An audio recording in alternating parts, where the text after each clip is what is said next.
ഇന്ന് ഫാമിലിയായി ചെറിയൊരു ഷോപ്പിംഗ് ആട്ടോ. ഹനീഫ് ഡ്യൂട്ടി കഴിഞ്ഞ് വന്നിട്ട് ആൾ യൂണിഫോമിൽ നിൽക്കുന്നത്. ഇതാണ് Saju, my one and only sister. ആളെക്കാളും 9 വയസ്സ് മൂത്തതാണ് ഞാനെങ്കിൽ പോലും she is my best friend. ഷോപ്പിങ്ങിൽ എനിക്ക് ഏറ്റവും ഇഷ്ടം സാജുവിനെ കൂടെ കൊണ്ടുപോകാനാട്ടോ. കാര്യം വേറെ ഒന്നുമല്ല, നമ്മൾ ഒരുപാട് ടൈം കൺസ്യൂം ചെയ്യും.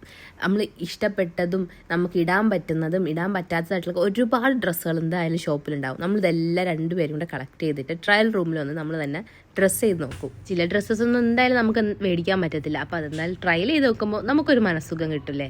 അങ്ങനെ ഒരുപാട് ഡ്രസ്സ് നമ്മൾ ട്രയൽ ഉണ്ടായിരുന്നു.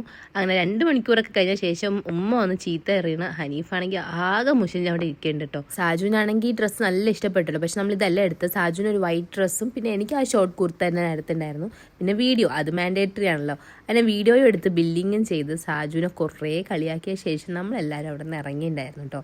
ഇറങ്ങി നമ്മളടുത്ത് പോകുന്നത് നേരെ ഫുഡ് കഴിക്കാനായിട്ടാണ്.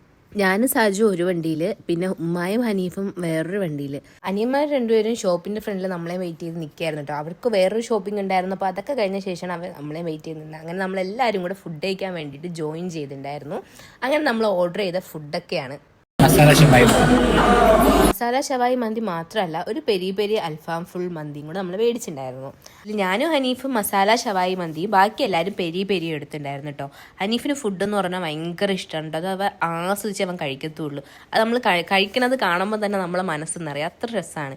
അങ്ങനെ ഫുഡ് കാര്യങ്ങളൊക്കെ കഴിഞ്ഞ് നമ്മളെല്ലാവരും കുറച്ച് നേരം പുറത്തൊക്കെ നിന്ന ശേഷം നമ്മളെല്ലാവരും ഓരോ വണ്ടികളിലായിട്ട് തിരിച്ച് വീട്ടിലേക്ക് പോയി. അങ്ങനെ വീടെത്തിയപ്പോൾ തന്നെ അത്യാവശ്യം 2 മണി കഴിഞ്ഞിട്ടുണ്ടായിരുന്നു. അതുകൊണ്ടിട്ട് തന്നെ നമ്മൾ എൻ്റെ വീട്ടിൽ നിൽക്കാമെന്ന് തീരുമാനിച്ചു. അങ്ങനെ സെറ്റിയിൽ കിടക്കാനുള്ള അടിയാണ് ഞാനും ഹനീഫ് നടത്തിക്കൊണ്ടിരിക്കുന്നത്. പിന്നെ അടി ഇല്ലാന്നുണ്ടെങ്കിൽ ഹനീഫും ഫാത്തിമയും ഇല്ല. അങ്ങനെ അടിയും ബഹളവും കഴിഞ്ഞ ശേഷം നമ്മൾ കിടന്നു. അപ്പോൾ അത്രയേ ഉള്ളൂ. ബൈ.